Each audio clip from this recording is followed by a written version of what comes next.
विष्णुपाद परमहंस प्रवेदिकाचार्य श्री भक्ति वेदांत स्वामी शील प्रभुपाद की, समस्त वैष्णवाचार्य वृंद की, श्री श्री गुरु और गौरांग शील प्रभुपाद की। ओम नमो भगवते वासुदेवाय। ओम नमो भगवते वासुदेवाय। ओम नमो भगवते वासुदेवाय।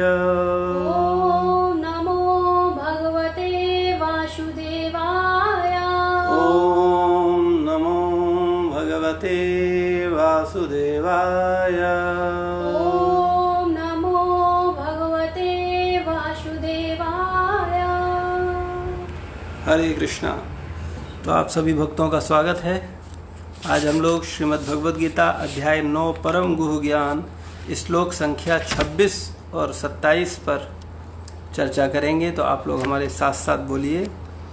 पत्रम पुष्पम फलम तोयम यो मे भक्त्या प्रयक्षति तदहं भक्त्युप्रहतस्मामि प्रियतात्मना पत्रं पुष्पं फलं तोयम् यो मे भक्त्या प्रयक्षति तदहं भक्त्युप्रहतस्मामि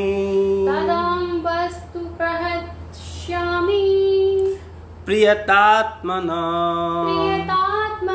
पत्रं पुष्पं फलं तोयम् पत्रं पुष्पं फलं तोयम् यो मे भक्त्या प्रयक्षति यो मे भक्त्या प्रयस्यति तदहं भक्त्युप्रहतं श्यामि प्रियतात्मना। शब्दार्थ पत्रम पत्ती, पुष्पम पुष्प, फलम फल, तोयम जल, जो कोई, मैं मुझको, भक्त्या भक्तिपूर्वक, प्रयक्षति भेंट करता है, तत् वह अहम मैं, भक्ति उपहतम भक्ति भाव से अपरवित, अश्यामी स्वीकार करता हूँ, भक्ति भाव से अर्पित, अश्वामी स्वीकार करता हूँ, प्रियतात्मना शुद्ध चेतना वाले। इस श्लोक का अर्थ तात्पर्य श्रील प्रभुपाद जी के द्वारा। श्रील प्रभुपाद की जय। यदि कोई प्रेम तथा भक्ति के साथ मुझे पत्र, पुष्प, फल या जल प्रदान करता है तो मैं उसे स्वीकार करता हूँ। तात्पर्य, नित्य सुख के लिए, स्थायी आनंदमय धाम प्राप्त करने के लिए बुद्धिमान व्यक्ति के लिए यह अनिवार्य है कि वह कृष्ण भावना भावित होकर भगवान की दिव्य प्रेमा भक्ति में तत्पर रहे। ऐसा आश्चर्यमय फल प्राप्त करने की विधि इतनी सरल है कि निर्धन से निर्धन व्यक्ति किए बिना इसे पाने का प्रयास करना चाहिए। इसके लिए एकमात्र योग्यता इतनी ही है कि वह भगवान का शुद्ध भक्त हो।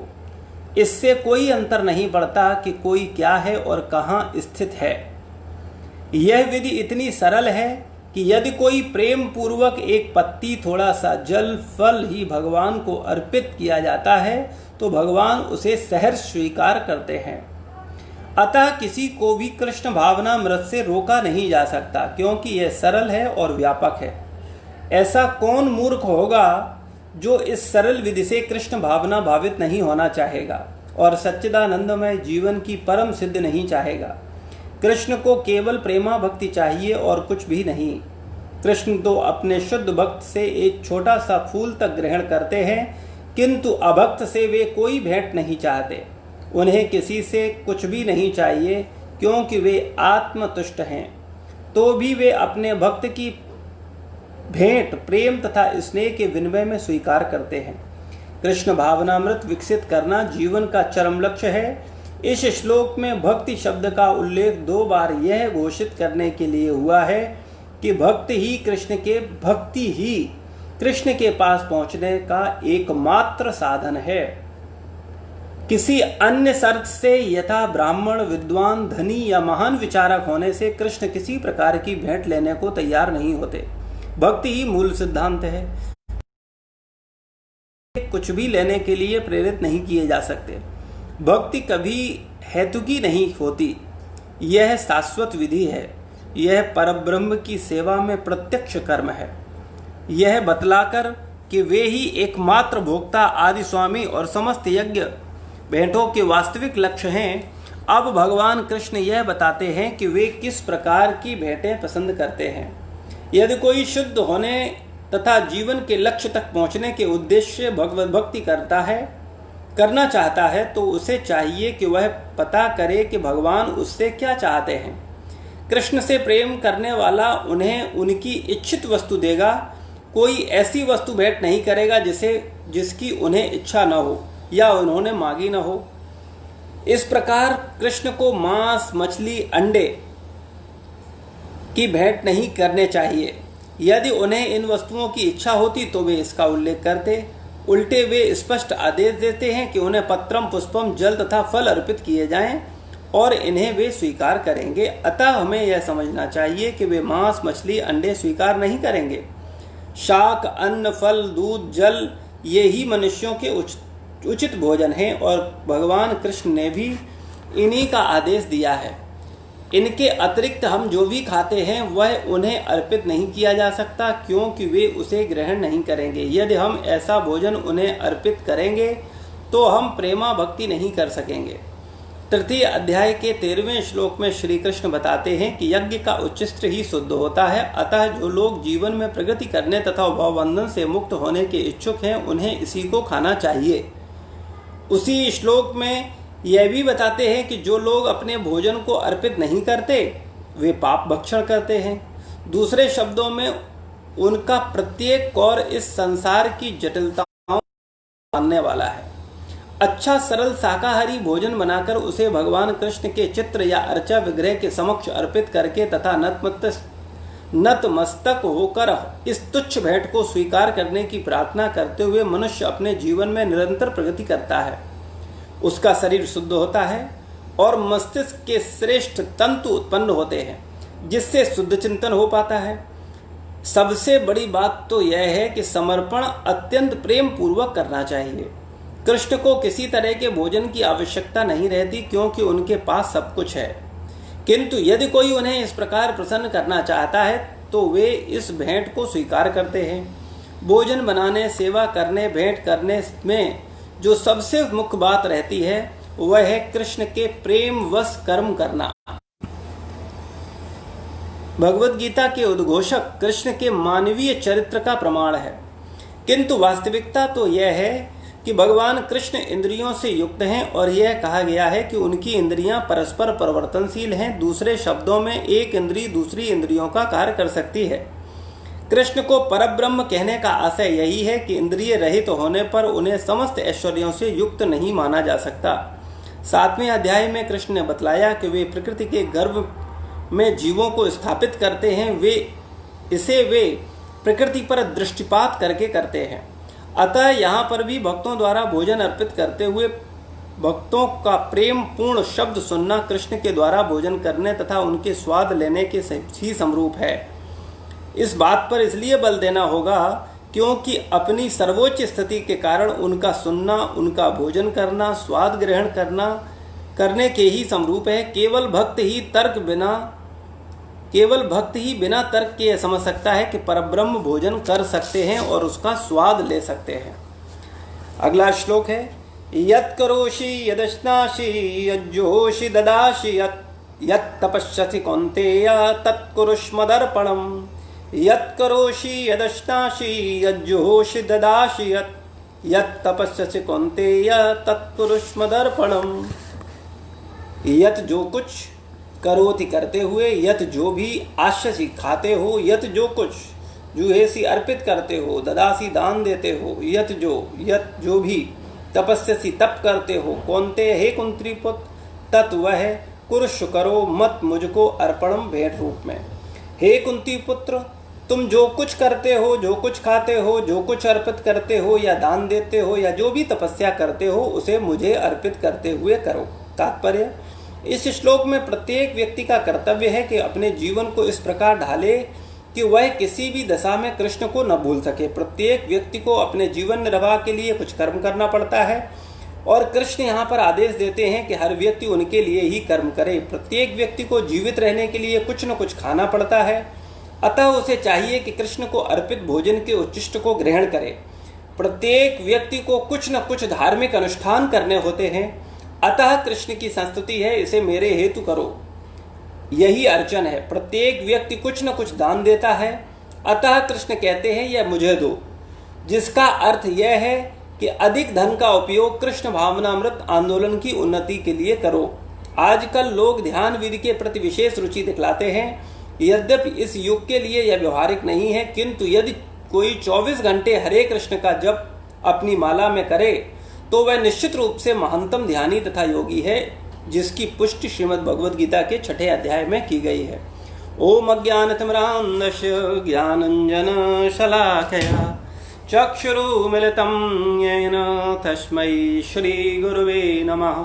श्रीचैतन्यमनोभीष्टं स्थापितं येन भूतले स्वयं रूपा कदा मह्यं ददाति स्वपदान्तिकम्। वन्देऽहं श्रीगुरो श्रीयुतपदकमलं श्रीगुरुन् वैष्णवांश्च श्रीरूपं साग्रजातं सहगणरघुनाथान्वितं तं सजीवं सावद्वैतं सावधूतं परिजनसहितं कृष्णचैतन्यदेवं श्रीराधा कृष्णपादान् सहगणललिता श्रीविशाखान्वितांश्च हे कृष्णकरुणा सिन्धु दीनबन्धु जगत्पते गोपेश गोपिका कान्त राधा कान्त नमोऽस्तुते तप्त कंचनी गौरांगी राधे वृंदावनेश्वरी वृषभानुसुते देवी प्रणमामि हरिप्रिये वाञ्छाकल्पतरुभ्यश्च कृपा सिन्धुभ्येव च पतितानां पावनेभ्यो वैष्णवेभ्यो नमो नमः। जय श्री कृष्ण चैतन्य प्रभु नित्यानंद श्री अद्वैत गदाधर शिवासादि गौर भक्त वृंद। हरे कृष्ण कृष्ण कृष्ण हरे हरे, हरे राम राम राम हरे हरे। नमो विष्णुपादाय कृष्णपृष्ठाय भूतले श्रीमते भक्तिवेदांत स्वामी नितनामने।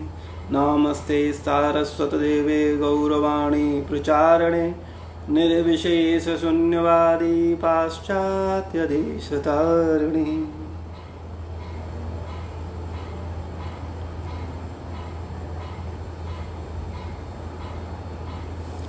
हरे कृष्णा। तो आज के दोनों श्लोक बड़े महत्वपूर्ण हैं। इससे हमको प्रैक्टिकल भक्ति कैसे करनी है इसकी शिक्षा मिलती है कि हमको करना क्या है और हमें किस तरीके से भगवान को प्रसन्न करना है। तो भगवान पहले श्लोक में बोल रहे हैं कि पत्रम पुष्पम फलम तोयम यो में भक्त्या पृच्छति तदहम भक्त्युपृच्छामि प्रियतात्मना। यदि तुम प्रेम तथा भक्ति के साथ मुझे पत्र पुष्प फल या जल प्रदान करते हो तो मैं इसे स्वीकार करता हूँ।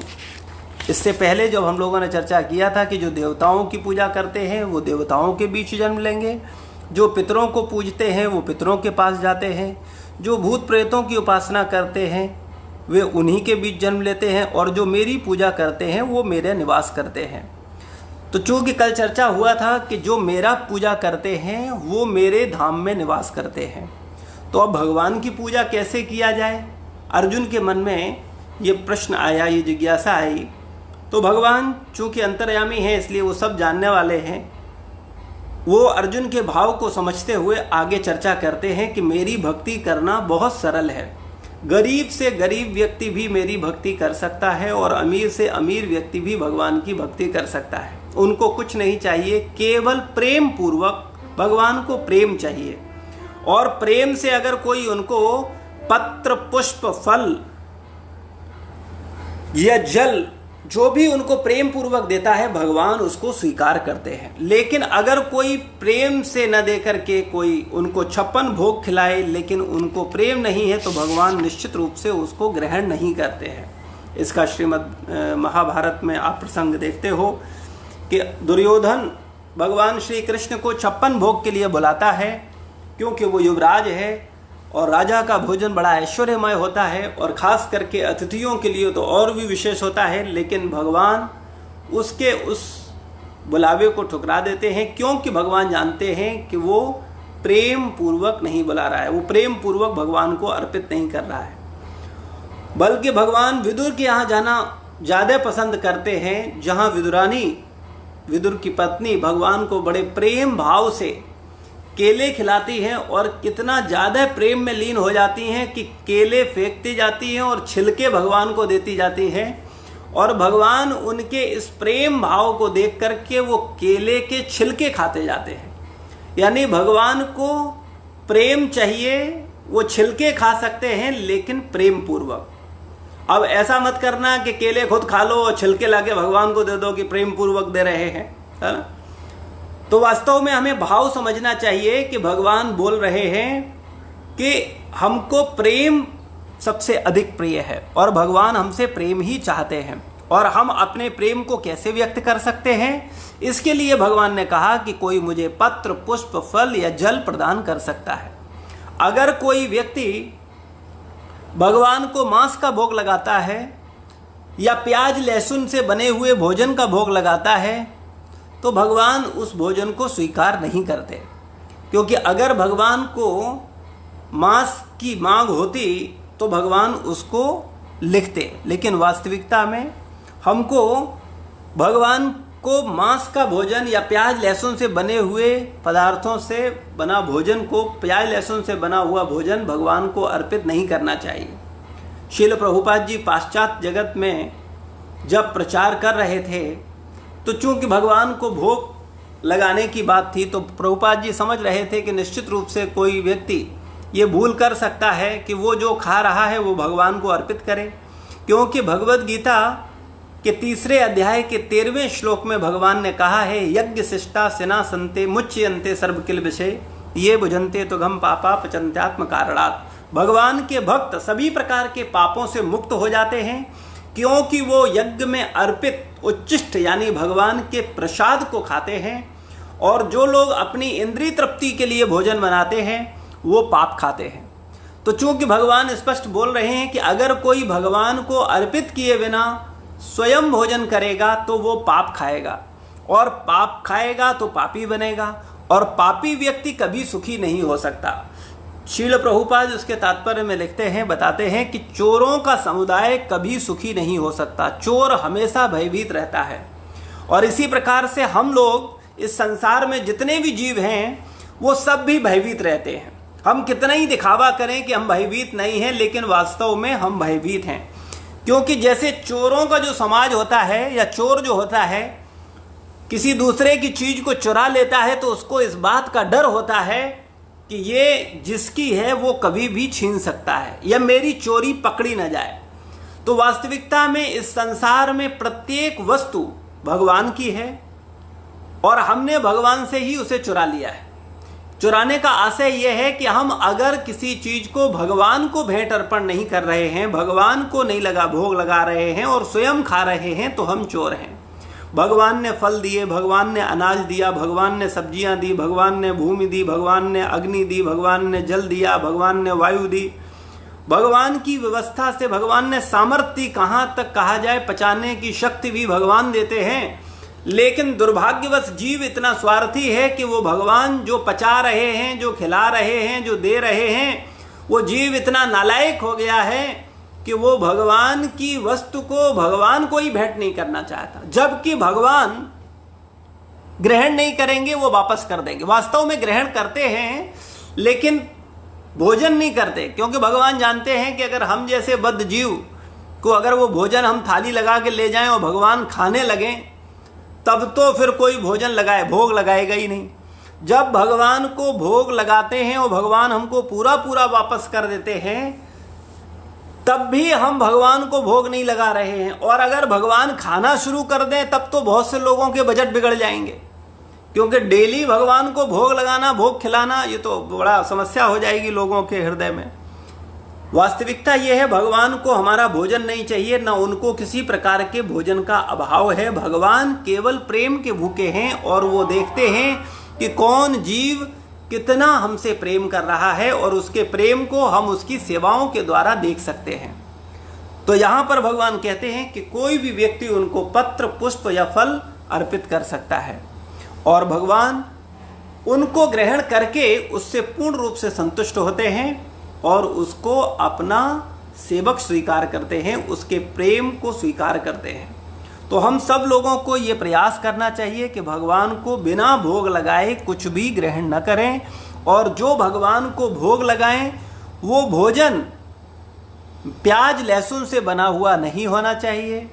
उस भोजन में मांस, मछली, अंडा, चाय, कॉफ़ी नहीं होनी चाहिए। कई बार बहुत से लोग सुबह चाय पीते हैं तो चाय का भोग लगाते हैं जाके भगवान को। भगवान तमोगुणी वस्तुओं का सेवन नहीं करते हैं। भगवान कोई तमाकू खाता है तो ऐसा थोड़ी ये तमाकू घिस करके भोग लगाएगा कि भगवान तमाकू लीजिए। तो तमाकू के ही समान चाय है। चाय और कॉफ़ी में भी नशा है, कैफीन है, इसलिए हम लोगों को चाय और कॉफ़ी का भी भोग नहीं लगाना चाहिए। प्याज और लहसुन का भी भोग नहीं लगाना चाहिए, क्योंकि प्याज और लहसुन तमोगुणी हैं और तमोगुणी वस्तुओं का भोग शुद्ध सतोगुणी भगवान को नहीं लगाया जाता। तमोगुणी भोजन तमोगुणी देवी देवताओं को अर्पित किया जा सकता है, लेकिन भगवान को तमोगुणी भोजन अर्पित नहीं किया जाता। इसलिए भगवान श्री कृष्ण को नारायण के प्रसाद में, विष्णु के प्रसाद में कभी भी प्याज और लहसुन का भोग नहीं लगता, चाय और कॉफी का भोग नहीं लगता। तो हम भगवान को जो भोग लगाएं वो उसमें प्याज लहसुन चाय कॉफी नहीं होना चाहिए, मांस मछली अंडा नहीं होना चाहिए। शुद्ध सात्विक भोजन का भोग हमको लगाना चाहिए। और भोग लगाते समय ये ध्यान रखना चाहिए कि हमने जो बनाया है वो हम भगवान के निमित्त होकर बनाएं और उसमें तुलसी पत्र अवश्य डालें, जल अवश्य रखें, कुछ पुष्प भगवान को रोज जरूर चढ़ाएं, कुछ मौसम के फल, सीजनेबल फल, ज्यादा जरूरी नहीं है, केवल आधा या एक फल ही भगवान को नियमित अवश्य चढ़ाएं। भगवान ने जो कहा है पत्रम पुष्पम फलम तोयम, कोई गरीब से गरीब व्यक्ति इतना कर सकता है, लेकिन दुर्भाग्यवश अमीर से अमीर व्यक्ति भी इतना नहीं करता है। कई बार वो रखता सब है उसके पास सब, फल भी है, फूल भी है, जल भी है, लेकिन उसके पास भक्ति नहीं है, उसके हृदय में भगवान के प्रति प्रेम नहीं है। इसलिए सब कुछ होते हुए भी वो भगवान को कुछ अर्पित नहीं करता और सबका स्वामी बना बैठा रहता है और भगवान को बिना भोग लगाए भोग करता रहता है। ऐसा व्यक्ति चोर है, पापी है, जो भगवान को बिना भगवान के द्वारा दी हुई चीजों को ही भगवान को अर्पित किए बिना खा रहा है। जैसे आपका बच्चा अगर आपको बिना अर्पित किए, आपको बिना पूछे खुद भोजन करता है तो ये एक अच्छे परिवार के लक्षण नहीं है। वो बच्चा निश्चित रूप से नालायक है, क्योंकि माता पिता ही वो भोजन सामग्री ला रहे हैं, वो बना रहे हैं, वो सर्व कर सब कुछ कर रहे हैं। लेकिन अगर पुत्र क्या करता है कि माता पिता को ही पूछे बिना खुद अकेले खा जाता है, तो ये अच्छा भाव नहीं है। तो इसी प्रकार से भगवान ने हमको सब कुछ दिया है, हमारा कर्तव्य है कि सर्वप्रथम हम सब कुछ भगवान को अर्पित करें, तुलसी दल डालकर भोग लगाएं और भगवान को प्रेम के साथ, ऐसा नहीं कि जबरदस्ती। कई बार भगवान की लोग पूजा करते नहीं हैं और देखा देखी भक्तों के संग में आके जब भगवान की पूजा शुरू कर देते हैं फिर उनको भगवान का भोग लगाना आफत होता है। कोई किसी से बोलता है जाओ भोग लगा लो, तो बोलता है पत्नी पति से बोलती है जाओ तुम लगा लो, अरे देख नहीं रहे हम ये काम कर रहे हैं, तुम जाके भोग लगा लो। तो वो दोनों बोलते हैं बच्चे तुम भोग लगा लो, बच्चे बोलते। तो कहने का मतलब है ये कोई आफत नहीं है कि भगवान को भोग लगाना है, ये प्रेम पूर्वक करना है। हमको भाव होना चाहिए सबसे पहले हम भोग लगाएंगे क्योंकि हमारे भगवान है, हमको ये सौभाग्य मिला है। ऐसा नहीं सोचना चाहिए कि तुम करो ये वो करें ये करें। हमको स्वयं आगे से आगे आकर के सर्वप्रथम स्वयं भगवान की सेवा करने का प्रयास करना चाहिए। हाँ, सेवा सिखाने के लिए, सेवा देने के लिए, परिवार के अन्य भक्तों को भी सेवा में इन्वॉल्व करने के लिए हम उनसे प्रेम पूर्वक अनुरोध कर सकते हैं या उनको शिक्षा दे सकते हैं। लेकिन भगवान की सेवा बोझ नहीं होनी चाहिए। अगर बोझ होगी तो भगवान को हमारी किसी चीज की आवश्यकता नहीं है। भगवान प्रेम के भूखे हैं और अगर वो प्रेम ही नहीं है तो फिर क्या फायदा। तो जब हम भगवान को भोग लगाते हैं और भगवान को भोग लगाने के बाद प्रसाद खाते हैं और प्रसाद को उतनी देर कम से कम तुलसी दल डाल करके भगवान को एक नए वस्त्र, नए बर्तन होने चाहिए जिनमें हम भोजन न करें, वो भगवान के ही बर्तन होने चाहिए। भगवान का उनमें भोग लगना चाहिए। सब्जी, दाल, चावल, रोटी, मीठा, अचार जो भी है सब में उसमें तुलसी दल डाल करके भगवान को भोग लगाना चाहिए। और भोग लगाने के बाद उस पूरे प्रसाद को जो किचन में पूरा प्रसाद बना रखा है उसमें मिलाना चाहिए और उसके बाद वो पूरा प्रसाद पूरे परिवार को देना चाहिए। ऐसा प्रयास अगर हम नियमित करेंगे तो इससे क्या लाभ होगा, इसका भी वर्णन आता है कि जब हम भगवान को शुद्ध भोजन भगवान को भोग अर्पित करके प्रसाद खाते हैं तो वो प्रसाद हमारे चेतना को शुद्ध करता है, हमारी बुद्धि में सूक्ष्म तंतु उत्पन्न होते हैं और जब वो सूक्ष्म तंतु विशेष रूप से उत्पन्न होते हैं तब क्या होता है, हम आत्मचिंतन कर सकते हैं। हम ये देख सकते हैं कि हमारा मृत्यु होना है, इस शरीर का मृत्यु होना है और हम इस संसार के नहीं हैं, हम भगवान के सेवक हैं, भगवान के दास हैं और हमको इस जगत से कोई ज़्यादा लेना देना नहीं है। कुछ समय के लिए हम यहाँ आए हैं और उसके बाद हमको यहाँ से जाना है। तो ये तभी संभव है जब हमारा भोजन शुद्ध होगा और भोजन शुद्ध होने से मस्तिष्क में सूक्ष्म तंतु पवित्र उत्पन्न होंगे, श्रेष्ठ तंतु, जो श्रेष्ठ तंतु हैं वो उत्पन्न होते हैं, जिससे शुद्ध चिंतन हो पाता है और शुद्ध चिंतन से ही हम भगवान को याद कर पाते हैं। तो श्रेष्ठ तंतु जब उत्पन्न होंगे तब उनसे हम मुक्ति का चिंतन कर पाएंगे, भगवान की भक्ति का चिंतन कर पाएंगे, अपने चित्त को शुद्ध कर पाएंगे। तो चित्त की शुद्धि के लिए भगवान को अर्पित किए हुए भोजन की आवश्यकता है और वो भोजन बड़े प्रेम पूर्वक लगाया जाए, फिर प्रसाद के रूप में स्वयं ग्रहण करें और पूरे परिवार को प्रसाद खिलाया जाए। ऐसा करने से हम भगवान के प्रसाद को खाएंगे और प्रसाद का मतलब होता है प्रभु के साक्षात दर्शन। प्र से प्रभु, सा से साक्षात, दा से दर्शन। प्रसाद और भगवान अभिन्न है, भगवान का भोग और भगवान अभिन्न है, इसलिए बड़े आदर के साथ, बड़ी श्रद्धा के साथ प्रसाद को पाना चाहिए। प्रसाद को खाते नहीं हैं, प्रसाद को पाते हैं, भगवान को पाते हैं।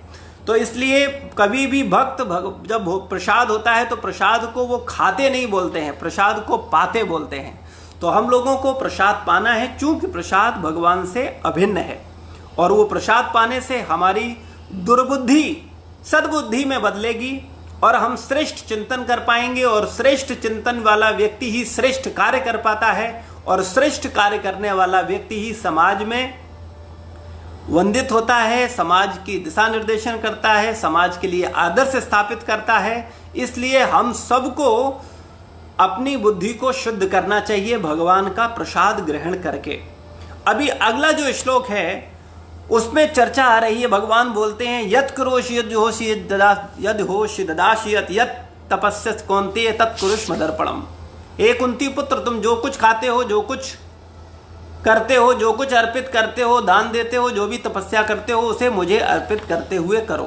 क्योंकि भगवान जानते थे कि बहुत सारे लोग ऐसे होंगे जो पत्रम पुष्पम फलम सोच करके सोचेंगे चलो भगवान को तो पत्रम पुष्पम फलम देते हैं और स्वयं 56 भोग खाते हैं। तो ये अच्छा भाव नहीं है, क्योंकि वास्तविकता में ये बात कही गई भगवान ने कि वास्तव में उन्हें केवल प्रेम चाहिए, पत्र पुष्प फल चाहिए। लेकिन अगर किसी व्यक्ति को, कोई व्यक्ति धनवान है, भगवान उसने उसको सामर्थ्य दिया है, तो उसको भगवान की सेवा बड़े उत्साह पूर्वक करनी चाहिए। उसके लिए भगवान ने ये आगे की बात कही।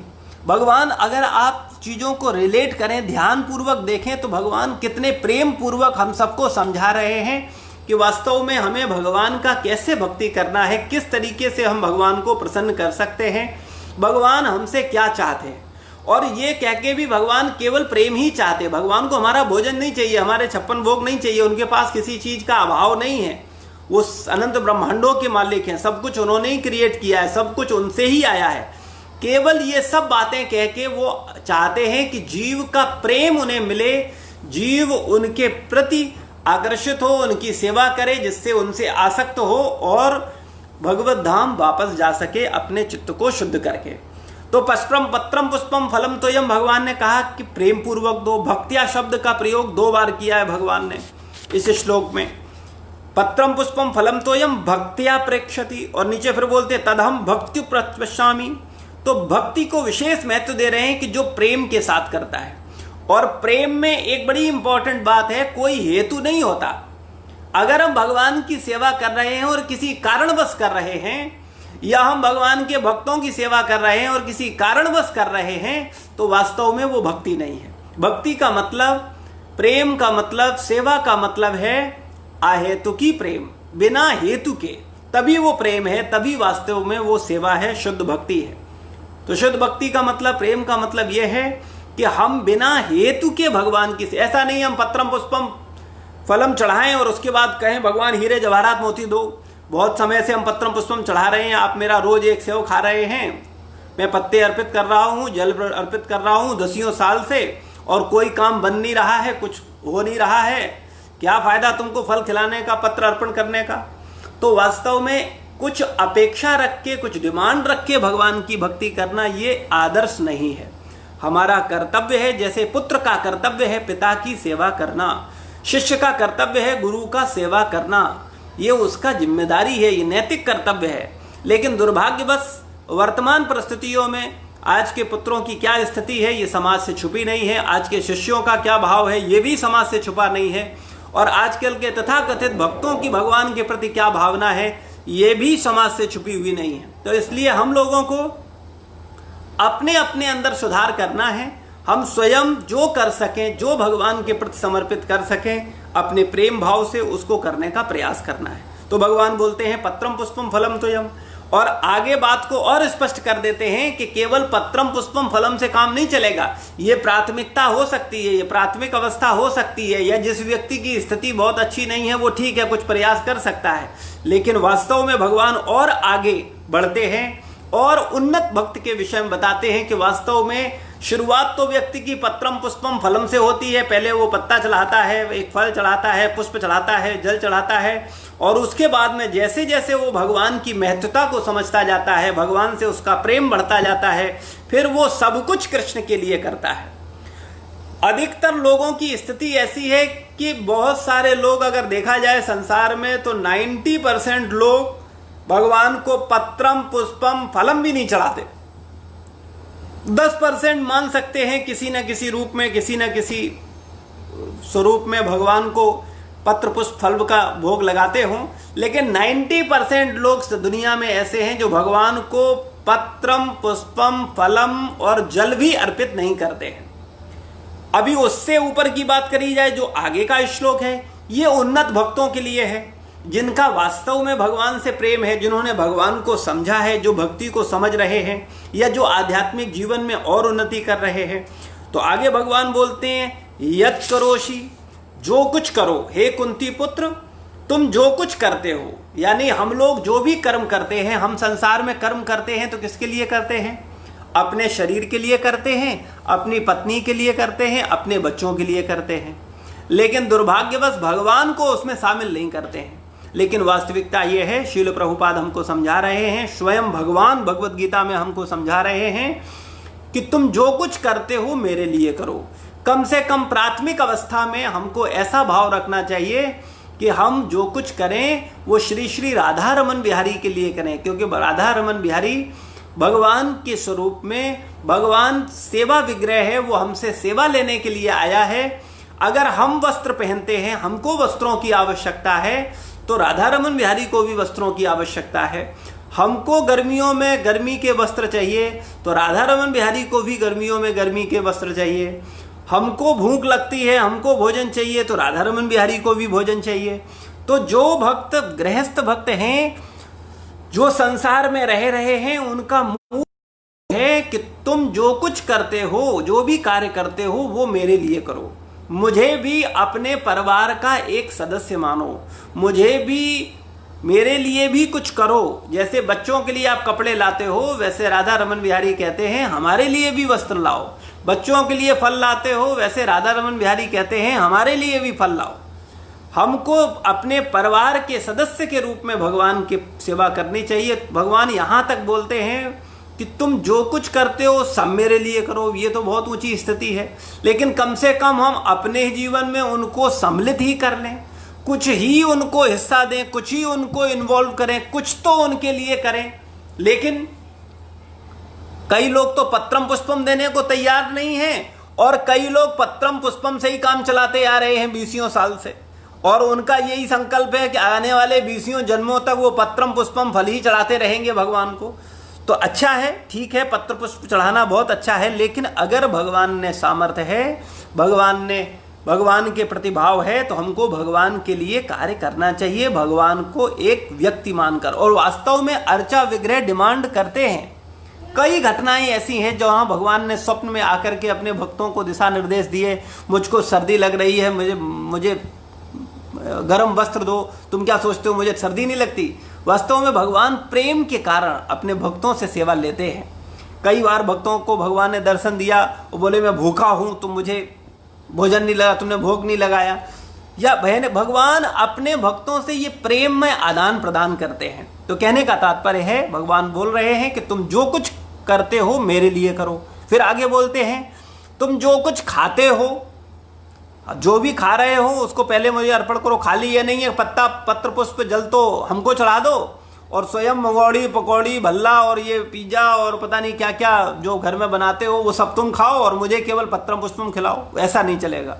शुरुआती स्तर में ठीक है, लेकिन आगे बोलते हैं कि तुम जो कुछ खाते हो, जो भी खा रहे हो, वो मुझे अर्पित करो। पहले मुझे अर्पित करो, फिर प्रसाद रूप में तुम ग्रहण करो, है ना।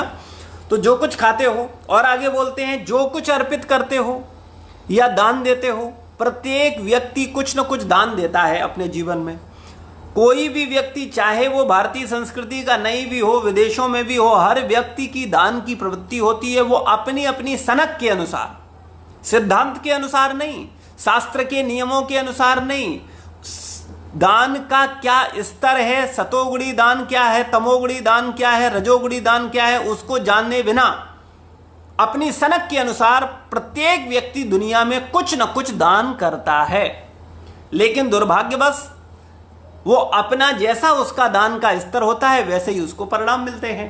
जैसे कई बार लोग भिखारियों को बड़ा उत्साहपूर्वक दान देते हैं, क्योंकि उनको कई बार लोग बोलते हैं दरिद्र नारायण, है ना। समाज में इस तरीके के शब्द जब बोले जाते हैं तो वो लोगों को बड़ा आकर्षित करते हैं कि हाँ, ये तो दरिद्र नारायण हैं, ये भगवान हैं, गरीब है, इसको दो। लेकिन वास्तव में निर्धन को दिया हुआ दान उच्च कोटि का दान नहीं है। हाँ, प्रसाद रूप में निर्धन व्यक्ति को दान देना चाहिए, लेकिन वास्तव में जो भिखारी को हम दान देते हैं उससे हमारे अंदर विनम्रता नहीं आती है। उस भिखारी को जो हम दान देते हैं वो हम इस भाव से देते हैं कि जाओ ठीक है, मैं तो राजा हूं, मैं तो खूब एंजॉय कर रहा हूं, तुम भी थोड़ा बहुत जाके, तुम भी भूखे न रहो, लो तुम भी खा लो जाके, दयावश दान करते हैं। लेकिन वास्तव में उस दान से व्यक्ति के अंदर हृदय की शुद्धि या चेतना की शुद्धि नहीं होती। दूसरा, जिसको दान कर रहे हैं, मान लो हमने किसी भिखारी को दान किया, हमने उसको 50 रुपए दान कर दिए, अभी वो भिखारी का चरित्र अच्छा नहीं है, वो 50 रुपए को लेकर के गया, उसने देसी दारू खरीदी और दारू पी, और दारू पीने के बाद में किसी व्यक्ति का सर फोड़ा। तो हमारे जो 50 रुपए थे, उस 50 रुपए की जो एनर्जी थी, जो शक्ति थी, उस शक्ति का दुरुपयोग हुआ, यानी वो गलत जगह इस्तेमाल हुई, तो उसका परिणाम हमको भी प्राप्त होगा। वो शराबी को तो प्राप्त हो गई कि उसने शराब पी करके उसको परेशान किया या उसको मारा, लेकिन हमने भी उस शराब को उसको देने के लिए जो पैसे दिए हैं, उसने जो पैसे से जो उसका दुरुपयोग किया है, उसके परिणाम हमको भी मिलेंगे।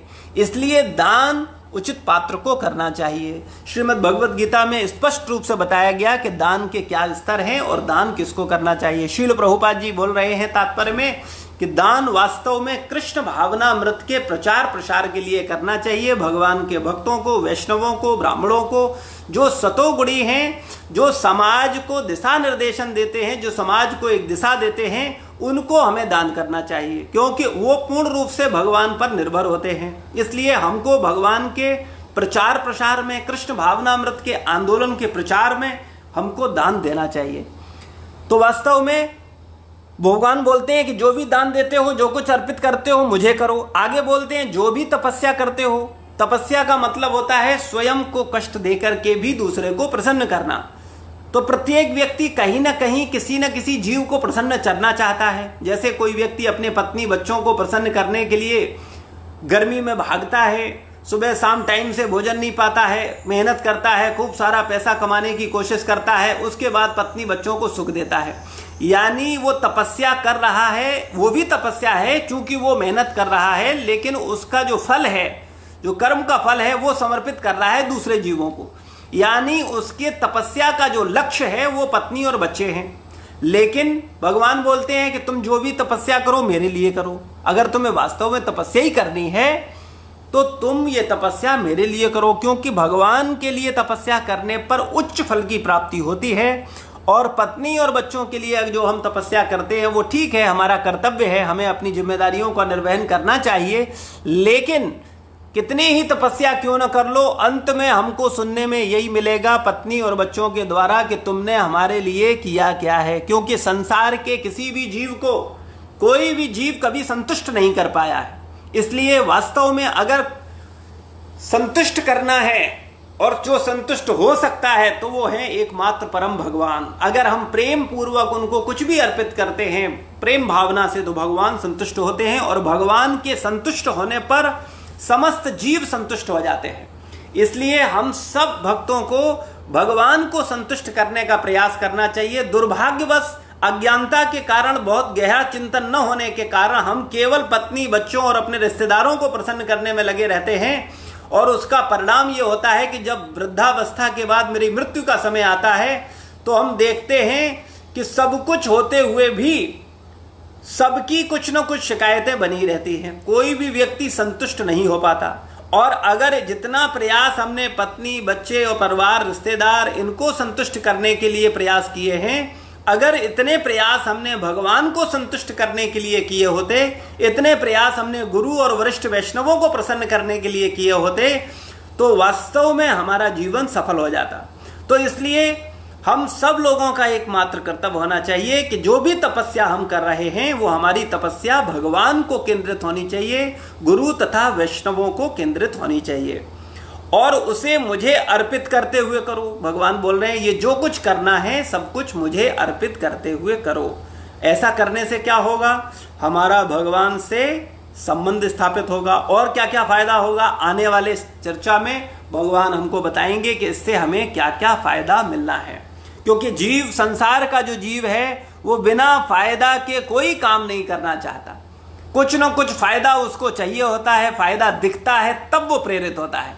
हाँ, दुर्भाग्यवश सांसारिक चेतना रखने वाले लोग केवल संसार के प्रलोभन से, संसार के अर्थ से, संसार के धन से ही आकर्षित होते हैं। लेकिन वास्तव में जिनको दिव्य चेतना प्राप्त हो जाती है, ये वास्तव में दिव्य चिंतन कर पाते हैं। वो अर्थ ठीक है, समाज की जरूरत है, परिवार की जरूरत है, लेकिन वास्तविकता में जो वास्तविक चीज है वो है भगवान का भक्ति, भगवान का नाम, भगवान से प्रेम, जो मनुष्य जीवन का मूल उद्देश्य है। तो अगर हम भगवान के प्रेम को प्राप्त किए बिना केवल सांसारिक आसक्ति को रखते हुए ही संसार छोड़ेंगे तो ये सांसारिक आसक्ति हमें पुनः संसार में वापस ले आएगी।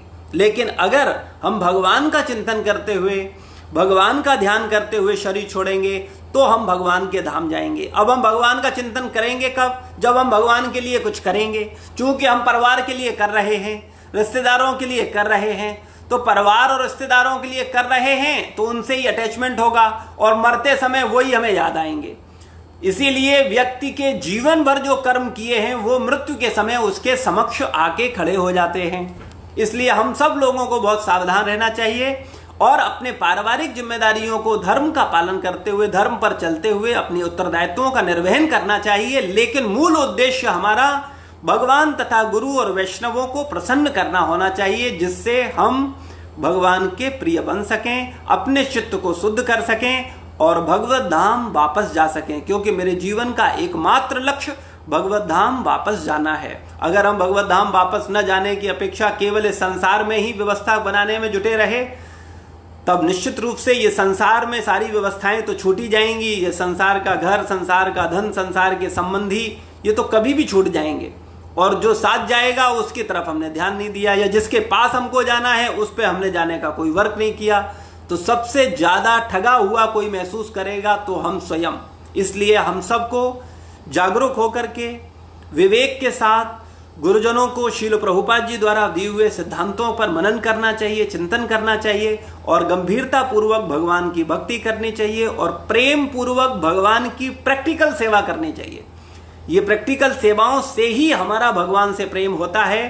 केवल हम अगर ऊपरी ऊपरी किताबी ज्ञान करते रहेंगे, किताबी चर्चा करते रहेंगे या ऊपरी ऊपरी चीजों में लगे रहेंगे तो वास्तव में हमारा भगवान से आसक्ति और प्रेम नहीं होगा। इसलिए हमको पत्रम पुष्पम फलम तोयम भगवान को चढ़ाना है, लेकिन प्रेम के साथ। और उन्नति करने पर खाली पत्र और पुष्प फल ही नहीं चढ़ाने, फिर जो कुछ करना है भगवान के लिए करना है, जो कुछ खाना है भगवान के लिए, जो भी दान देना है भगवान को देना है, जो भी तपस्या करनी है भगवान के लिए करना है। और ये सब बिना हेतु के होना चाहिए, किसी कारणवश नहीं होना चाहिए कि हमको ये चाहिए इसलिए हम ऐसा कर रहे हैं। बिना हेतु के जब हम भगवान की सेवा करेंगे तब उसके अच्छे परिणाम जीते जी हमारे जीवन में आ जाएंगे। मेरा चित्त शुद्ध हो जाएगा, भगवान में आसक्ति होगी, भगवान में प्रेम होगा और मनुष्य जीवन सफल हो जाएगा। श्रील प्रभुपाद की जय, गुरु महाराज की जय, समस्त वैष्णव भक्त वृंद की जय, निताय गौर प्रेमानंदे।